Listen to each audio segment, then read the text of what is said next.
Hello, ladies and gentlemen. This is your captain speaking, and welcome to the In-Flight News Report. And today, I want to talk about something that I offhandedly mentioned the other day in another video, and somehow it's now news, miraculously. And as always, I deliver my commentary with reckless abandon. First, let's check the headlines. What happens to your body when you give up alcohol?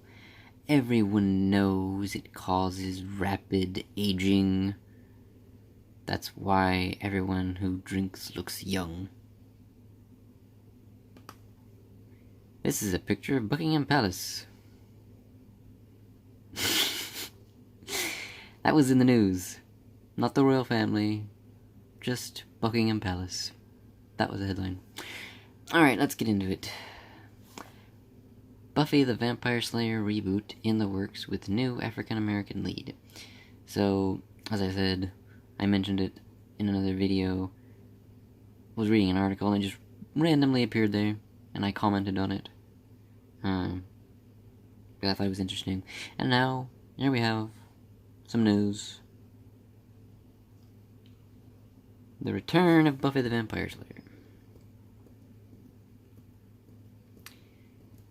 Buffy the Vampire Slayer series reboot with black lead in works from Monica Owasu-Breen and Joss Whedon. One of the most beloved TV series of the past 2 decades, Joss Whedon's Buffy the Vampire Slayer is making a comeback. A reboot of the supernatural drama is in development at Fox 21 TV Studios, the cable streaming division of 20th Century Fox TV. The studio is behind the original series, which ran for 7 years, first on the WB and then on UPN. Midnight, Texas creator Monica Owusu-Breen has been tapped as writer, executive producer, and showrunner of the new Buffy the Vampire Slayer, with the original series creator and showrunner Whedon set to executive produce alongside original series executive producers Gail Berman, Fran Kazooie, I'm not sure if I'm pronouncing this correctly, as well as Joe Earley from Berman's Jackal Group. The new version, which will be pitched to streaming and cable networks this summer, will be contemporary, building on the mythology of the original. Per the producers, like our world, it will be richly diverse, and like the original, some aspects of the series could be seen as metaphors for issues facing us today, like this, perhaps. A lot of that. According to sources, the diversity in the show's description reflects the producer's intention for the new Slayer to be African-American. Sources cautioned that the project is still in nascent stages with no script, and many details are still in flux. Buffy the Vampire Slayer, which Whedon adapted from the 92 feature he had written, helped establish him as a creator, Berman as a TV producer, star, Sarah Michelle Gellar as a household name, and the WB as a TV network. Berman at the time ran Sand Dollar Television, which also is getting credit on the potential reboot. And that was a short article about the author. 0 comments. It's not a very old article, but and this was at San Diego Comic-Con. So I'm gonna start by saying I don't really care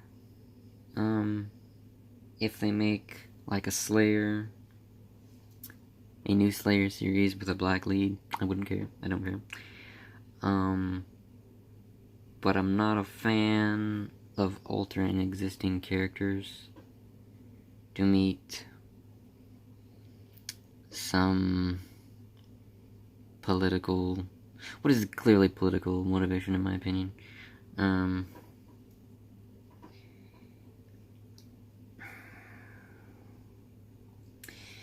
But yeah, I mean, there are plenty of characters that they could use, or any number of stories that they could do within that universe.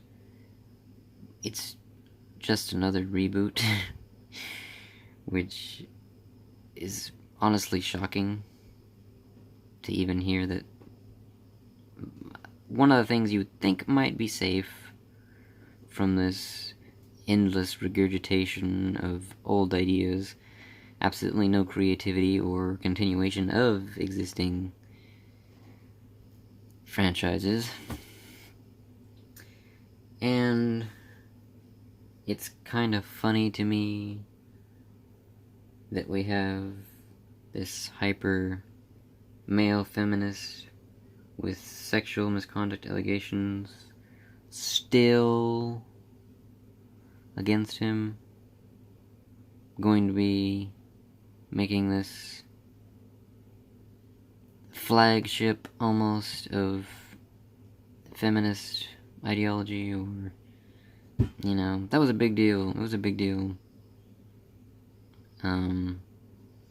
But the original had broad appeal. That was a good show. I would recommend it now. I don't see how they're really gonna top it in any way. Like, how could they? And so it just looks like he's... I mean, it's thinly an attempt to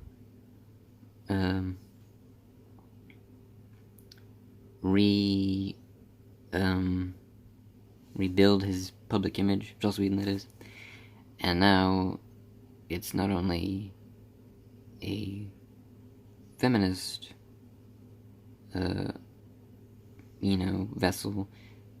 Now you have the African American aspect, which just kind of stinks. It doesn't look... Maybe I'm wrong, but it doesn't look good.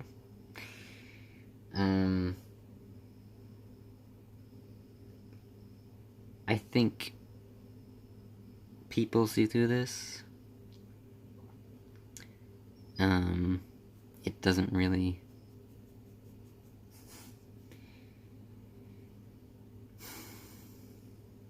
I don't know.